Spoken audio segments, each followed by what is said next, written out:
bounce. Hike one.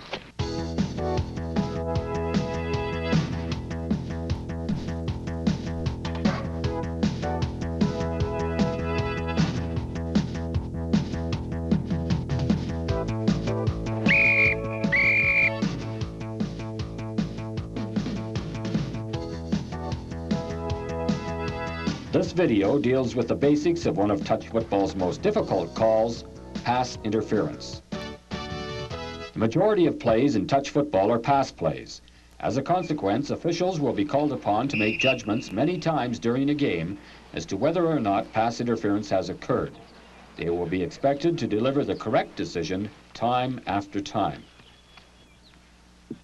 Pass interference is defined in the rule book as any interference made by a player against an eligible receiver before that receiver has caught the pass. Since all players on both the offense and the defense are eligible receivers, this means no one can commit pass interference legally on an opponent. In other words, the offense and the defense are treated equally. Pass interference includes any obstruction, pushing off, screening, or illegal contact committed by a player of either team against an opponent. Obstruction occurs when a player impedes an opponent's approach to the ball with or without contacting the opponent. This is obstructing with contact. This is obstructing without contact. You force the player to change direction to avoid you. Pushing off is also an easy concept to understand, by the defense or by the offense. The term illegal contact implies that some contact is legal, and that's right. Legal contact, also known as incidental contact, is defined as when a player makes contact with an opponent without moving the opponent off stride or away from the opponent's intended direction or position. The key word is intended. This player intends to go to the right. Even though the defender touches him, he is not impeded. Therefore, no interference has occurred. In this situation, as the defender runs alongside, contact occurs, but the player's intended direction or speed is not affected. There is no interference, yet. But watch what happens. Notice the push?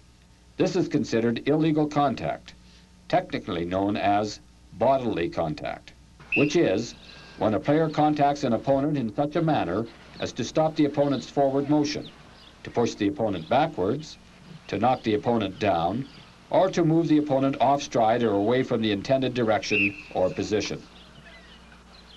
Screening is when a player who is not playing the ball extends the arms or waves a hand in an attempt to distract a receiver, to block a receiver's vision, or touch the ball. This is not screening, even though the ball touched the defender because the arms were kept down. But if the defender is playing the ball, that is facing the ball as it arrives, the defender can extend the arms like this, or this, or even this, because no contact occurred and the defender was playing the ball, not the player. Now let's consider certain criteria essential to good judgment of pass interference. A stationary position is one which has been maintained by the defense since the ball was snapped and was taken before another player was near that spot. This, however, is not considered to be a legally taken stationary position. The player on offense had no room to maneuver. All players have an equal right to a direct path to the ball while the ball is in flight. This is a direct path. If the receiver is interfered with, pass interference may be called. This is not a direct path, and if contact occurs, it is not necessarily considered pass interference. Now let's look at how positional advantage affects pass interference. There are four main factors in evaluating positional advantage: the relative position of the players to each other, the relative position of each player to the ball, the intended path of the ball, the flight of the ball. In this play, number 55 appears to have position. In this play, both players have equal position. But who has positional advantage in this play? The defender. Why? because the flight of the ball changed the advantage from the offense to the defense. If the pass had been thrown accurately, the player on offense would have been able to keep his positional advantage. Here's another play. Watch closely. Although contact occurred, both the offense and the defense had the right to go for the ball as long as one did not take away the other's positional advantage. Let's have a look at that again. They both played the ball and arrived at the same time. Remember, the defense does not have to give away to the offense unless the offense has established a positional advantage. The next play is a little different. Watch. What was the difference? The offense has arrived at the spot first and thus gained positional advantage. If the defense had been a split second earlier, as in this play, who would have been called for pass interference? Right, the offense. Now let's introduce a new concept. Remote versus target area pass interference. Target area is defined as the area in the immediate vicinity of the arrival point of the pass. The arrival point is where the ball and receiver intended to meet. For this long pass, the arrival point is here. On this long pass, the arrival point is not here,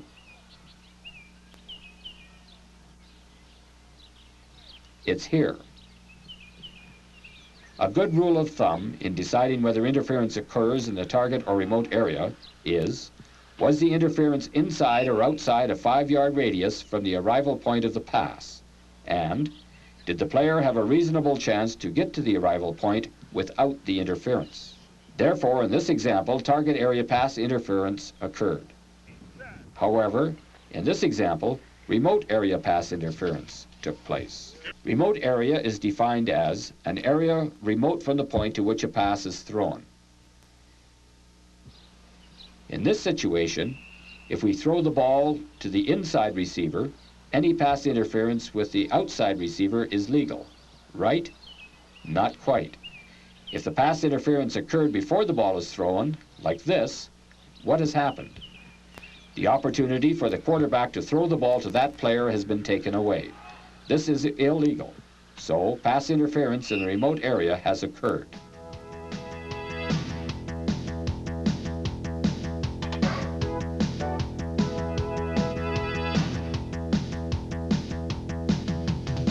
Now let's clear up the 3 major myths of pass interference. Myth number 1, any contact is pass interference. A player may feel the opponent, such as is done here, without incurring a penalty. You have to judge if the contact affected the opponent's intended direction. Also, 2 players who make a simultaneous and bona fide attempt for the ball, while in equally favorable positions, should not be called for pass interference, as in this example. Or like this, the old lame duck or jump ball situation. Myth number 2, the defense must give way to the offense. The defense has the same rights to their position and the ball as the offense, as long as they have established their position or their path before the offense, and as long as they play the ball while being in an equal or advantageous position to do so. Like this, or this. Coming over the back is fine, unless you jar the opponent before the ball arrives. Myth number 3. Once the receiver touches the ball, the defense can contact the receiver. Not in this game. In touch football, you can't hit or push the receiver as you can in tackle football. Now let's review once again the key factors to consider when judging pass interference. Was there incidental contact? Or did it affect someone's intended direction? Was a direct or indirect pass to the ball taken? Who had positional advantage? Or were both players in an equally advantageous position? Did they play the ball? Or did they play the man? Was the interference remote area or target area interference? Pass interference involves a number of factors coming into play together. It is difficult to judge in isolation. Follow the events leading up to the call, get yourself into position, and call only what you see.